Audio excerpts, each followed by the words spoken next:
had, you know, that there's the builder here that regularly used to have a skip outside of his house, and he often has a bag which he puts his rubble and rubbish in. And we all don't live the same. Some people are neater and tidier than others. But at the end of the day, if that property are just doing work and it's bagged correctly, I don't see that anybody can enforce that they actually go and get rid of it. My house was like a tip for 2 years. But I think if it's the person that came before, she's had trouble there for a long time with all kinds of things. But do we get involved in neighbourhood disputes? Well, but she did come to us, didn't she? Yeah. What I said to this afternoon was that I'd bring it before the council. It was the council's wish that we would send a letter to Sedgemoor, and let Sedgemoor be the adjudicator on this, because frankly, it is outside of our domain. We have no powers, so therefore we just let Sedgemoor know, and over to you, Sedgemoor. It's a bit like the other matter we had in East Ridicles, isn't it? Same thing, really. Couldn't do anything as a parish council. We had to rely on somebody else from the district council to take a view on it. I think if it's ongoing work, you can look at it like that. But if it's literally been left and left and left for a long time, and they're not tidying up after them, there's a different, slightly different, isn't it? And if you're living next to it, it's untidy. Oh, absolutely. Yes. I'll certainly, if it's your wish, I will write to the council or inform the council. Council and see what. Well, they have been communicated with, and therefore it would be useful. And she's coming back in the June meeting to see whether we've done it. Yeah, well, I think that's right. The other one I had, Mrs. Bryan, the other thing that she also raised was the problems with parking outside of Exeter House, which is just around the corner from the old post office, I believe, isn't it? And she was saying there that it's becoming quite dangerous at times. Yeah. With parked vehicles, and I did say that the obvious thing for us to do would be to report it to the police. I think we asked before for some yellow lines to be put there, a few yards in, didn't we? I think we did actually. They could do with being further up the road, couldn't they? So I did say that we would inform the police and see what they felt about I agree. the action. And of course she also raised the hedge, the one that Cynthia raised earlier. So that was the surgery issue. No police. No police? No. No police. We have no police now for quite a few meetings actually. So we're trying to give that answer, it seems. I think it was largely due with poor attendance actually. That was the real problem. Okay, anything from you, Owen? The only thing I just want to say, I did have a chat a while ago, and I know some parish councils do this. They are very specific about proposers and seconders when it comes to motions for the council. Some parish councils, I've even looked online and seen quite a few actually, where they give the name of the proposer and seconder. That's generally frowned on actually, and when I spoke to South about it some time ago, he said, no, I would not advise you to put names down for the simple reason that if you have a proposer and seconder named, and it's an unpopular motion, that particular councillor is then going to be vilified by the public for all time if it's something that's gone against them. So it is the right thing to do though is to actually say yes, it was proposed, it was seconded, and it was voted on either unanimously or by majority. Okay, are you happy that we should do it on everything that's decided upon? Parish council. I think we've got a bit. I've got a little bit lax in that area. I think in the last couple of meetings, we haven't had that. So. We'll mention annual appraisal. So you do that in the appraisal, which that's not a 10 points down on the spinal payroll. Okay. Additional items on that agenda. Put these up, Yeah, residents' letters and correspondence. The only one you circulated was. Thanks. Obviously there's a couple circulated. There was the enforcement notice, which obviously Bob raised last time about the mobile home in Hart Road, opposite Fox and Goose. They have issued now an enforcement notice on that, and they will be investigating it. Can I ask where it is? It's on the land that's known as the sort of gravel store. So as you drive, you've got the Fox and Goose on your left-hand side. Yes. On the right-hand side, there's an area of open land, and then It's there's gone. What's gone? You mean like a pudding? was further, there's a gate, and it was beyond there. Oh, right. It's like a It put. runs down Yes. to the motorway. oh right, because Oh, right. I went past today, there's a car abandoned. It wasn't a caravan, it was a mobile home. Oh, So, They were maybe living there, broke. donating it. A mobile home as in with tires? static. No, Static. Oh, no. I spoke to Colin Arnold at Surgeon Morning, and he said that, as I say, they would look into it and see whether there was a problem and let us know, Which they have done. which is what that is. then it's gone. And it's gone. Okay. Possibly. I don't know what's Possible. going on. Oh, sorry, I was just, if it was just a lay-by, there's nothing there, but no, if it's further down, yes. Then we I'll had look a tomorrow. couple of emails. Well, you remember we had the lady who came to the last meeting, member of the public, who presented me with this sort of rather lengthy yellow document. And as a result of that, because I did write to her, as you know, you know, that answers what I was required to do, basically. So I've answered the points that she made in there. So I brought that along in case you wanted to have another read of it. And then there were various other emails here. Malcolm, you might want to have a look at it. I don't know whether you saw it. Yeah, I've read it. You read it, fine, that's okay. Apart from that, the others are just the emails from Jonathan Martin and Heather this evening on the matters that he raised, basically. And that's it as far as correspondence is concerned. We don't get much correspondence these days, actually. Relatively few. It's all on email. Just a bit on the same side, I think. Finance. Yeah, finance. Just on the payment side of things, we agreed to statutory payments. These are the payments that we make on a regular basis last month. And that is basically clerk salary, tax, Sedgemoor District Council's contract, Jason Mayer's contract and GB Sports. All of that totals 261,570 pence for this month. But I will withhold the £18 to GB Sports until we've decided whether it's actually done inspection or not. So I'll get agreement from you, but I won't actually post it to them until I've been assured on that. Variable payments this month. We've got the West Quarter account, the 28th of March, £146.28, and the grant, which we agreed at the last meeting to our Lady Gardeners, in the sum of £80. I've got a proposer. Seconded. Now, on that, there's two other items. One, who's the proposer second by? That was Colin I don't do and that anymore. Brian. He does it for his record, but Proposer second. Okay. There are two other items. One is Roger Ward has got some new batteries for the speed device camera, and we've had a bill in, outstanding long bill from Plumbing by George for work done in the toilet block last year. This is the gents.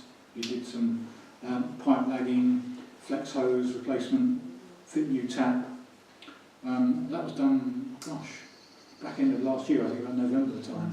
And he's just sent the invoice of £102. Now, technically, we shouldn't be agreeing it because it's not on the agenda.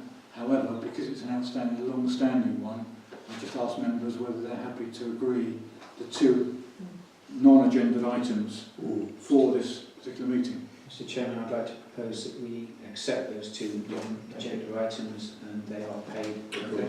any seconds? Second. Again, so that's good. Thank you very much. Can I just go back to Plumbing by George? If you have any work for him again, and tell him to drop bill into me. Okay. Because he lives only 100 yards away. Okay. You've also got one other I item. won't pay it, by the way. One other item. You have in front of you the new budget. I've rescheduled it slightly to give us a clearer picture. And if you look under village costs, for example, I've got the Hills to Levels project, which has been separated out because it is a very much a one-off matter. And I put that down 1960 budget because that was the budget that we agreed last year. It may go up slightly depending on whether we get anything from Clyde Kidner or not. Can I just ask, so at the moment you're showing it as 1960-50 Yeah. and 1960 on the forecast. Yeah, because obviously That 50p, yeah.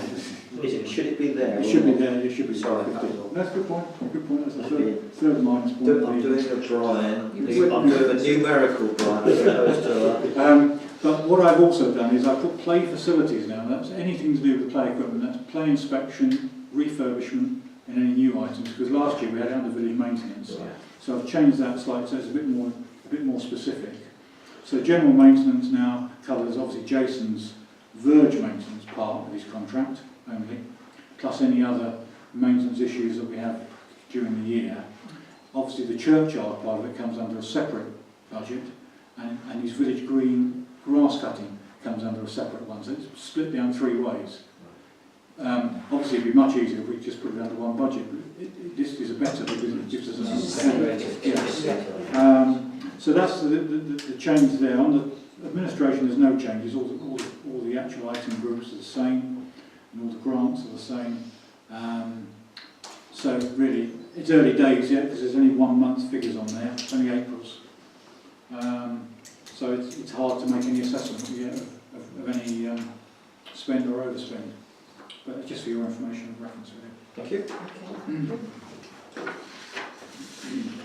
Right, moving on.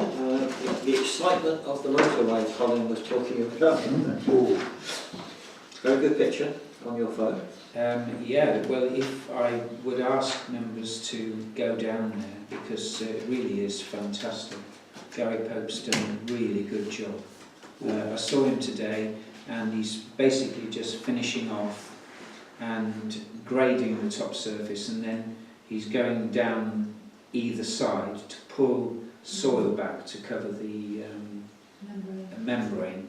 But I mean, the amount of brick and stone he's put down is absolutely phenomenal. It's phenomenal. So I don't know how it's come to the cost it has, but I really don't. But everybody's really pleased. I met the guy from Rawbath and West last week, and Mr. Dibble and Clive Kidner and BurnhamOnSea.com, who took some photographs, and I've given them a resume of what work has been done and who the contributors are. So I've done everything. Hopefully it'll get uploaded at some stage, but I've done my best to make sure that people are properly recognised for their work. But it is completed virtually. So we'll be getting a bill from Yeah. Popes, and obviously we're getting the other part of the grant from I've seen Clive, Bath. and Bath, but I've seen Clive also, and he's aware of his obligation. I saw him last week. Has Bath almost actually been to see it? Yes, And yeah. were they impressed? Very impressed. Excellent. Very, yeah, That's good. That's great news, Colin. very impressed. There's only one ask I would like. I don't know whether we can decide it now, but if you remember, well, Clive Kidner's going to put a gate up at his end now. There's a gate at the end of his Brent Broad. And we've got a gate, our horse gate, at the end of Crooked Lane. But what Gary, if you remember, we agreed that David and I would go and put a post down there, but we haven't been managed to. But Gary's going to put one in for us. I've asked him today. What I'd like to suggest is would be to put another horse gate with a pedestrian access on the side at the start of the new lane, because as you go down Crooked Lane, this on the right hand side, which is Dibble's land, Mr. Dibble, there is no access to his land at all until you go through the horse gate at the bottom, which he has a key for, so he can get access anytime. On the right hand side, as you're going down, there are 2 accesses to the field, and then after that, from the whole of the new road, there's no access. So what I would like to suggest, to stop motorbikes, to stop potential fall by others going down there, having to turn around or reverse all the way back up because they can't get through, is to have another horse gate there. And I'd like to, I think we'd have to get permission from Chris East, wouldn't we? But I'm happy to contact Chris East, but could I put on for the next meeting, please, a motion whereby I ask for some money for a horse gate, please? Which we did Is last that at the end of where you mean the other end of where it stops? Where the surfaces be? You've got your horse gate there, so you mean one at the other end?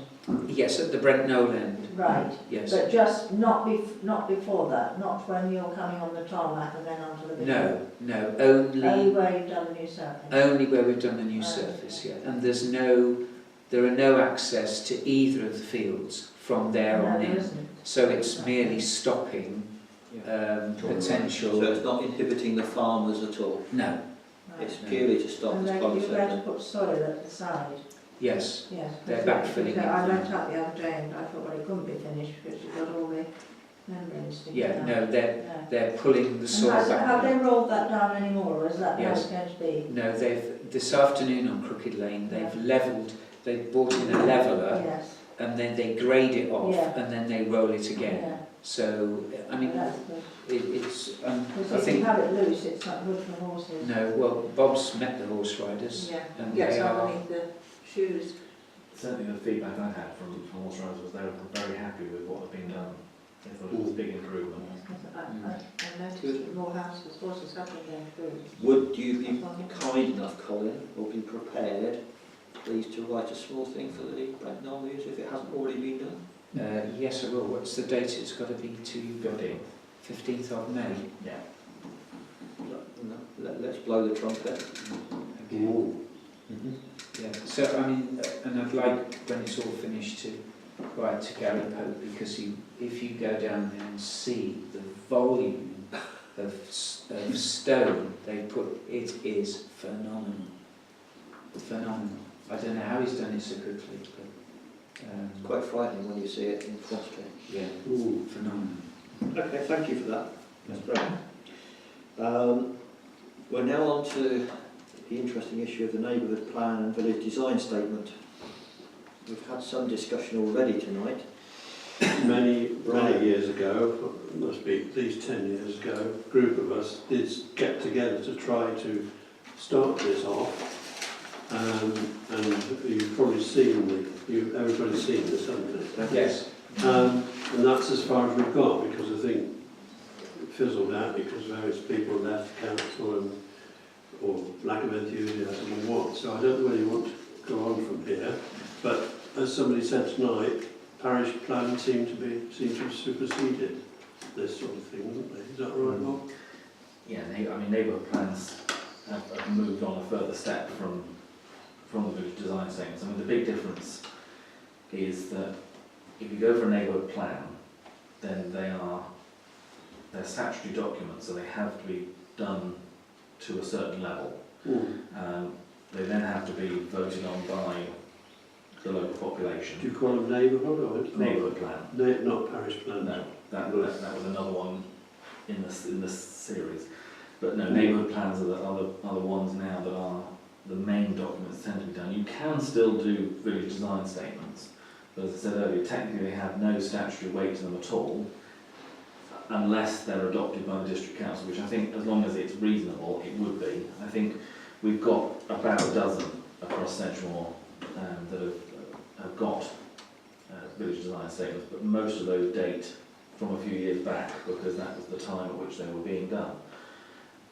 But again, I would tend to think it's the sort of thing that you would want to have engagement from people on a wider basis than just potentially the parish council, to see whether there is that desire in the village to do it.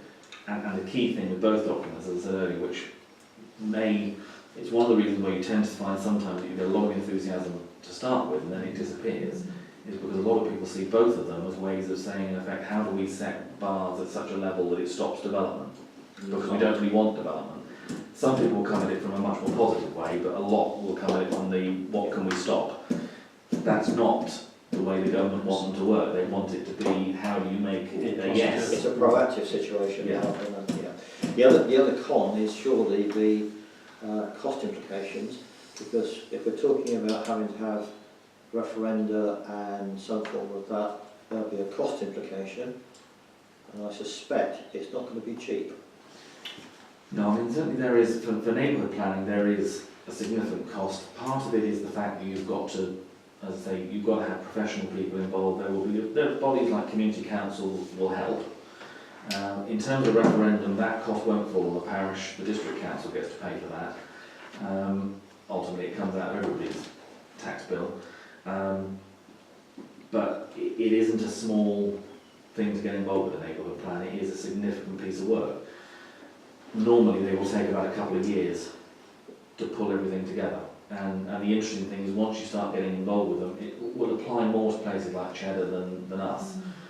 But of course, if you've got developers out there who want to see development in an area, they'll take a very keen interest also in what's in your neighbourhood plan, because they want to make sure that it's facilitating what they want as well. So it puts the parish council or the town council in a much more engaged position in terms of both applicants, objectors and the whole planning process.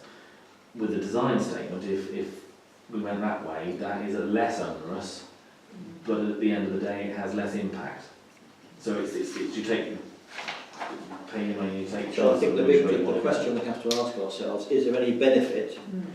Do we see any benefit of either, or one or the other? Or none. We don't go with either of them, and I think that's the issue that we perhaps, do we want to vote on that tonight, or do we want to go away and think about it? I think we ought to decide on one, really, in the circumstances. Is it Berlin more? But whether we want it to be in the neighbourhood plan or not, I don't know. I suspect the neighbourhood plan has less merit for us as a village because of the way that we are likely to have housing coming forward in the future. Because at the moment we are tier 3 on the development plan, which recognises as such minimal development. I think I'm right in saying, unless the land happens just to come along almost, isn't it? This is out with P4, of course. Yeah, I mean to some extent. What's happening at the moment across Central is there are a number of neighbourhood plans being worked on. There is one that's actually been completed and had the referendum, and that was Ashcott, which is a relatively small parish, not dissimilar to us in terms of their setup. All of the other ones are people who are either tier 1 or tier 2, councils that are either tier 1 or tier 2, because they're the ones who are being allocated lumps of land for significant development. And there is more of a reason to get potentially involved. The setup that the tier 3 parishes will have is that you can only have development if it's locally, if there's local demand, and obviously that in this area potentially triggered by affordable housing or triggered by some other benefit, in inverted commas, which we're all well aware of because we've been through that anyway. So could one argue that if it's a tier 3, as we are tier 3, there's really no justification for either? Well, not saying no benefit from either. Well, the benefit from either, and both of them have elements to do with design and that sort of, and character. Right. So both of them can be used as a tool with which to make sure that whatever the development is, it is in keeping with your local community. To some extent, the way that P4 works should mean that that should happen anyway. Obviously, in the last instance, there was a feeling amongst members of the public that maybe it didn't work in the way that they expected it to. However, the design guide may not work in the way they expect it to either. I think my own view would be, I think if we were going down the route of doing one or either, I think you need to engage with the community to find out whether there is actually community buy-in to it, because there'll be little point in us coming up with a design guide ourselves, only to find that the same members of the community maybe say, well, that's not the design guide that we wanted. So that you have to get that sort of community buy-in. If it's going to be worth doing, it has to engage wider than just the parish. Yeah. Colin? Bob, if Ashcott are tier 3, the way Brent Knoll are, is it possible that we could get a copy of that to see what's involved?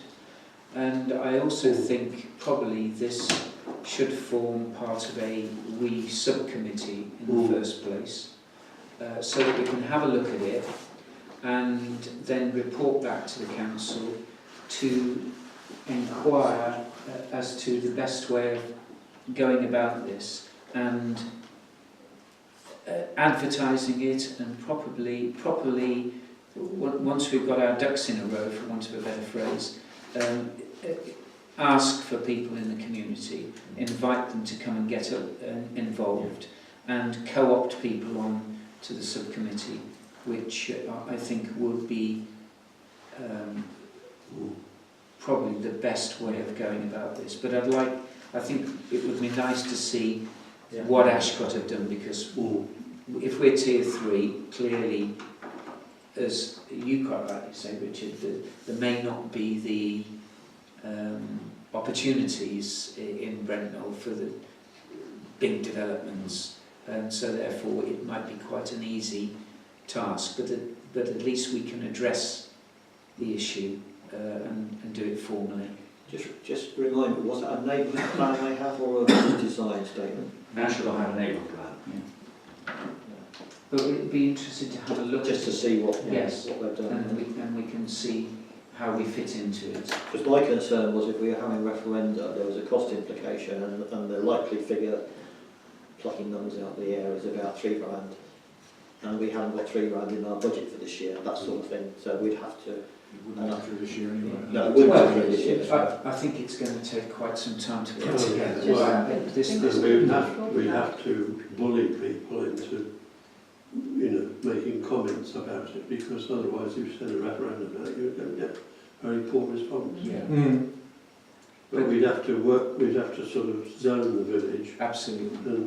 and do it that way. Yeah, no, I think we should be seen to be making So what we an want, effort. what Colin, I think, and it's an eminently sensible suggestion, that we set up some small task group to initially look at the thing, and then use that as the initial catalyst to take it further if we think that's appropriate. Yeah. So any volunteers? Yes, I will volunteer. Happy to do it. Andrea, Colin, Brian. Brian, Is that enough, or do you want any more? Colin, Brian. me, Andrea, Brian, John. Yeah. So And then we Colin, can Brian, John, refer back to you, Bob. Yeah. I'll be happy to, but I'm just getting to the thinking, we're getting to a full council now. Yeah. No, we've got 4 heads. I'm sure. That's enough. Better than 1. And are you designated now as a committee, a subcommittee? I mean, what are you actually? Because obviously you need terms of reference if you're going to go. You need terms of reference before you start, so you know exactly what you're trying to achieve. Can we call it a task group to begin with? Right, And yeah, task group. Okay, and that's then fine. that basically is not Less formal. that's less formal, but once you've come up with, because part of the process, it may be you'll come up with a conclusion that we don't recommend it. Correct. And if you do recommend it, the next stage will be setting up a committee where we would have to set rules of engagement and all the rest of it, etc., and persuade, because if you read the document that Owen sent out, if you get past clause 17, you're doing well. But one of the clauses did indicate, apparently, that committee sizes of 22 across the spectrum of people, of interested parties. This is for the neighbourhood plan. And trying to find 22 willing people in the village would be very difficult. That's what this is all about now. Yeah, I agree, Colin. I agree, Colin. But anyway, there we are. So, I mean, Bernard, you obviously being town council. Yes, I will. doing one. Yeah, it may not be immediately, but yeah. So Yeah. I'll wait till I get the copy of the neighbourhood plan first. Yeah. okay, Yeah, thank you. Thank you. So we'll take that forward. Fencing installations in. this is the one in Battleborough Lane you raised, I think, on the matters report last time. So do you want to just elaborate? Well, it's just that this fencing is being put up and it's encroached on the highways, hasn't it, on their verge. Not much more has been said about it, to be fair, but initially it was, you know... The implication is an apparent land grab. So this is the people that own the property, Yeah, they've encroached the, Yes. the public land, Yeah. effectively. yeah. What now? What, I don't know what you do about it. I mean, in fact, there's two potential routes. One is planning, because normally if you put up a fence that's over a metre high, that's within a metre of the highway, you normally need planning for it. I'm not aware that there has been. This is, I think, is about 2 metres, it's Yeah. about 6 foot, isn't it? Yeah. And the other question, as has been mentioned about whether or not it's gone onto highway land, that would be via county, because they would need to check their records as to what land they own and what land the landowner owns, Yeah. and whether or not it's been taken in. Because obviously the concern they might have is if it does turn out it was highways land, if it's just taken in and nothing is done over a period of time, obviously it then stops being highways land and goes into being a ownership. So it would be two routes, one through planning and one through highways. But I think we need to communicate, please. Yeah, so what do we want to do? Do we want to, do we want to identify as to which property it is? Because I don't know. I don't know which one it is. It's in Portland Place side one. It's the So side. it's a Portland Place property then, is it? Yes. Backing on. Yeah, it's It's at the bottom of Portland Place and the side fence. the fence runs along opposite Myrtle Cottage, doesn't it? Yes, opposite John Page, yes. Can you identify the number? No, I can walk round there and look. Well, you can do Was it next door to Myrtle Cottage? No, No. over the other side. Because I think we're going to have to Brent Street, identify you by see. Portland Place is off Brent Street and it's the side of their Right, garden. if you find a number, just a Yeah. number for me, Yeah. that'd be helpful. Yeah, email. If you could do that, please. Yeah. Okay. Okay. Brian, you've got us in a fine mess now. My wife reads these minutes and says, what the hell? Well, I've written a sort of a semi-account really, which I was thinking for the Brent Knoll News in time, not yet, depending on what you agree or not, do not agree with. I'll just read it out, it's not very much. The Brent Knoll Parish Council is looking into ways of providing some outdoor exercise equipment on the village green for senior citizens. Children are already well provided for in that area. There are many more senior citizens in the village than there are children. To have adult equipment would encourage exercise in pleasant and peaceful surroundings. Indoor gyms can be expensive and possibly intimidating. Older people need to stay active and maintain their independence of mind and body. The spin-offs for such activities would give physical and mental benefits and increase socialisation and fun. To have children and older people sharing the village green facilities in this way can only be good for social coordination and ambience of the village. Colin, John, Peter and I from the Parish Council visited Apex Park Highbridge recently to view its installations for adults. They were in a compact space near the children's play area and were very impressive, and they were being used by older people. They were from the Great Outdoor Gym Company Limited. I've asked them for a brochure, but I'm still waiting for it. If I was thinking we put the equipment near the entrance so people didn't have so far to walk near the toilets, but in fact it'd be in the way of the mugger. So I think the best place for the wood, as we looked, was down towards the central part by the big climbing frame. There were a variety of packages to suit small spaces and budgets.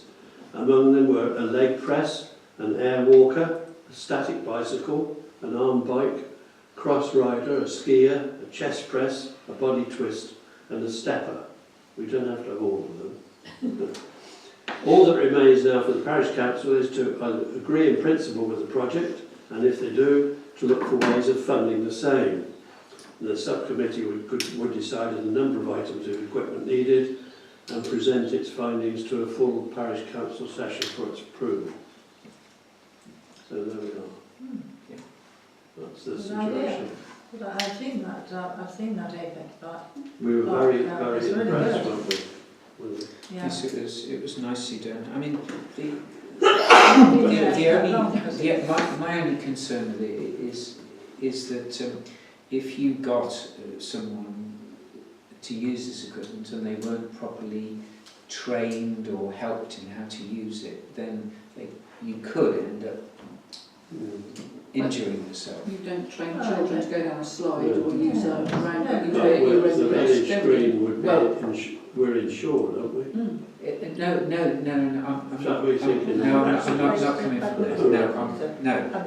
What I'm... The thing is, the stuff needs to be used. Yes. But it would also be used by children, wouldn't it? Well, that's another thing. Yeah. It may not be... it's not built probably for children No. in terms of their physical height, maybe. I don't know. No, I think we need to look at ways in which we can encourage use, and it might well be that the equipment is placed fairly near here, i.e. the hall, so that it could tie in with, say the hall decided someone was going to run a keep fit class, and the keep fit class met once a week and took people out there to use the kids as part of the class. That would make, I think, mean that it's used rather than just leaving it for any Tom, Dick and Harry to go up there that may not understand how to use it. Because if you go down the gym, as you know, you are inducted into every piece of kit in that gym so that you know how to use it and what not to do on it and what this piece of equipment is actually going to do for you. So that's my only concern with it. I'd like to see it used and I'd like to see it incorporated into something. That would be my only... Because other than that, it's great stuff. Great stuff. I guess, but if we go ahead with this, yes, I quite agree it needs to be put into the Brent Knoll use. I do not like in the wording dwelling on old people. I think we should say adults. You say old, you repeat old people time and time again, and I don't think it's right. I think it's Senior for citizens, I assume. Senior citizens. It's not senior citizens. It is for adults. No, okay, I can easily. I do really think we need to do that. The children I accept that use them. I've seen having them. been going to the gym myself, Colin is quite right. You are taught how to use this equipment. The only other thing I think it's a jolly good idea, but good ideas are all very well, but perhaps to encourage people in this village to use it, I am not entirely convinced. I think it's a brilliant idea. Well, it's a good No, idea. No, I It's a do. brilliant It's a idea, and very I've seen good them idea. working. I've seen them, not here, but I've seen them down in Exmouth, and children do use them. They do use them because they're not complicated. But they're not designed for children. Can we approach Burnham Council to see how they approach this and a familiarisation with them, with people using them? I would suggest you talk to Scott Mason at Sedgemoor, because it was Sedgemoor that did the installation rather than the Apex, because Sedgemoor do the maintenance of it. So, but he could certainly give you a lot of information. How will I get hold of him? I've got his email actually, I think, because I dealt with Scott Mason. Perhaps if we take Scott Mason advised us on the Mugger. Yeah, that's right. Perhaps if we take this forward and we spot a company, it might be the outdoor gym company or anybody else, we should actually have a presentation from that company to the actual installation and use as to how we go forward with it. And then we can start deciding on what little bits of equipment, because you won't get the whole lot. I don't suppose we install the sort of equipment, the amount of equipment which they have in Highbridge. But it's not a bad idea. It's a question of going forward fairly cautiously. It was just a thought. Out of interest, when you went to have a look, was it being used all the Yeah, time? there are a few. There are a few people there. How long were you there Well, for? nobody was using it when we were there. There were some people to start with, weren't there? The play area was generally, well, there was no one there. It was very It was cold and There were, Yeah. it was a bit of a Fair because it was a there. school day, but there were one or two adults on it. Sorry, I'm confusing it with my first visit. So I went Oh, with so my, you have seen I people went with using my it? younger daughter who lives near there, and there were people using it, adults there. Yeah. Yeah. So I'm confusing it with our other visit, which is, of course, the school afternoon. So Yeah. So who's going to contact Scott Mason. Scott Mason? I mean, I have to contact Will you do it? You Do guys you want me to do it then? Yeah. To talk about it. Yeah, so I'll contact Scott Mason and I've got a list of the kit which I will price each item. I will ring him again and see if I can get this brochure and also ask about safety aspects and stuff. I looked up the outdoor gym company, but it's quite clear that they're not the only people producing outdoor equipment. No. Can I just ask Owen, on our insurance, Mm-hmm. I know we have public Public liability. Mhm. Does that include liability for use of any of the equipment? Not necessarily, no. I mean, 2 or 3 years ago now, I identified the equipment we had Yeah. specifically to the insurance company, so they knew exactly what equipment we were using. So if we did add to it, then it wouldn't be a problem, because we simply add that equipment to our insurance policy and say it's now being used for adult. Have they got the motor? Yes, they have. Oh, Yes. okay. I mean, I was thinking more the fact that thinking of liability for use, not just for this adult equipment, but say, God forbid, a child fell off a swing, would, Yeah. and the parents would come at us for compensation. Are we insured? Is the issue? Well, yes, that's something we need to check. I can check that. Could you check liability for use on our insurance, please? Going back to the company, there's Sutcliffe, which Yeah. I think do something like that. Fresh Air Fitness, the firm, and also Powerhouse Fitness, and they do various packages. So it's not just them, but we were just very impressed with what we saw. So it's an ongoing matter. Yeah. Follow up. Tesco Bags for Life, Brian, I think. Well, again, that follows this, because that's one of the sources for money, possibly, but I can't do anything about that yet. Potential funding. I think there's a proposed date for the council, meet the councillors. Where's it? September the 16th, Saturday, 10 till 12 in the Nuttall Room. And would we ask whoever to do catering? 10 till 12. What did we do? I think we just did our volunteers. We did ourselves, didn't we? Yeah. Tea and biscuits, I think. Biscuits. Yeah. Well, being as we had tea and biscuits for the annual meeting, I don't know whether we could We could, make use of their facilities. various people could make cakes or something. I'm sure my wife would. Maybe what? You are? There's 2 cakes. I'll make a cake. 3. There you I'll are. make cakes. What did you say? Just one, a nice bun. Times 6. With a very sharp knife. Yeah, that's it. Yeah. Malcolm, matters of report. Anything? Malcolm? No, Brian? No. No. I have one, and I know it's going to steal John's thunder, but I already thought of it. I think everybody around this table must have been shocked and horrified at what happened over the Easter weekend with the crosses being damaged. Yes. My suggestion would be that we ask Simon, we get Owen perhaps to contact Simon and ask if he came forward to us for a grant, that we would be willing to offer him some money. I was propose £100 if members would be supporting of that. We can't agree on the sum until we get the grant application, but that would be as a potential thought. What would happen to them? They were Vandalised. vandalised and broken. Disgusting, isn't it? It's on the base, if you look on the... It's only got the website. I didn't know All that. prohibited. So are we happy? Friday. Yes. Yes. Are we happy for that? Definitely. Okay, so I'll send Simon out an email. That's all for me. One small thing we haven't actually finished up is you were going toilet floor. Yeah. With the county council, The district council. district council. Have they ever come back? I've got a contact now, and Good. they are happy to come out and talk to us about the floor. Good, thank you very much. So it just needs really for me to arrange a time. Fine. Come out. They want to know to what extent we want to do the floor, whether it's very permanent, whether it needs to be Well, I think we're good.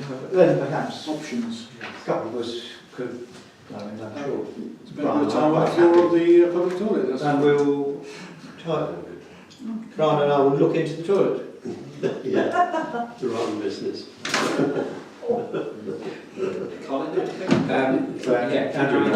Can I ask for the gate to be put forward, the new horse gate? And can I ask for new batteries for the SID? We need some new batteries. Are these the same ones as we got recently? Yes, Right. yeah, because the other old set are rubbish, and the new batteries that he's got last Right. for at least a week, which is far better. Okay, well I'll ask Richard to do that because he actually had good contact on that and I'm not quite Yeah. sure where he went. So if I ask Richard, Yeah, we'll pay for it if he'd like to get them. yeah, I did say I would ask the council. Yeah. So. Can you have any idea of the horse gate cost, Connor? What is that? £50. I had a figure of that in my mind, but Yeah, I back to the record. £7.50, I think. And then Chris East erected it for us, but we bought the gate. Yeah. From Crosswire in Midlands area somewhere like that. Cynthia, anything? No. Well, Sorry, can I I'll just come back to that. I meant to say, much I disapprove of what happened at the annual parish meeting when the councillor stood up and made his comments about affordable housing. I did mention it to Owen. Yeah, and I mentioned it to Well, her. that was in for a dig. Oh, John Denby. Yeah. That was, I can see why he did it, Well, and in some ways, Well, moving on from that, because you registered that, can I just say to Bella, I've forgotten your husband's name, Bella. Roger. Mr. Ward. Mr. Ward, can you say thank you very much? He gave an excellent talk. Yeah, It we was had being great comments actually. really good, and it was brilliant. So we congratulate him and say thank you. the only disappointment I think about that whole meeting was the fact that we had 11 members of the public, Yeah. People stand off and do nothing. and I think that's just that's the same pattern, isn't it? Yes. and there we are. What can you do about it? Apathy reigns. You do what we did. We did the right thing. Yeah. And as I say, I think we're going to be faced with another planning application at the end. Oh, I think that. A Inevitably. revised planning application as a result of what's likely to happen. But they've got the original anyway on that. So there we are. Here we go. And it's 9:10, so that's... It's 9:10. I'll Go to the- respectable now. Oh, and that is a report. Will we ought to have on the agenda next time the working group that's going to be liaising with Sedgemoor vis-a-vis the affordable housing? Well, the various, what's the name, Esther has put out an email trying to get hold of Peter and myself. Yeah. I have confirmed a couple of dates when I am available. Peter's actually confirmed a date which he's available, which doesn't actually... I'd really like Colin to Doesn't. to list as well. I haven't heard those dates. No. You haven't? No. What Did you? No. Well, Got she- my email address wrong. No, she got the I probably gave it to her wrongly, in all fairness, but what I'll do is I'll ask her if she can then re-email out. She needs to remember the everybody. whole thing. Yeah, but the point really is, John, that because of the sensitivity and the likely hassle we're going to get, it would be useful for that working group to report back to the main council, so we'll have it on the agenda, please. Absolutely. Thank you. Oh dear, another year Another another year to look forward to. Moved by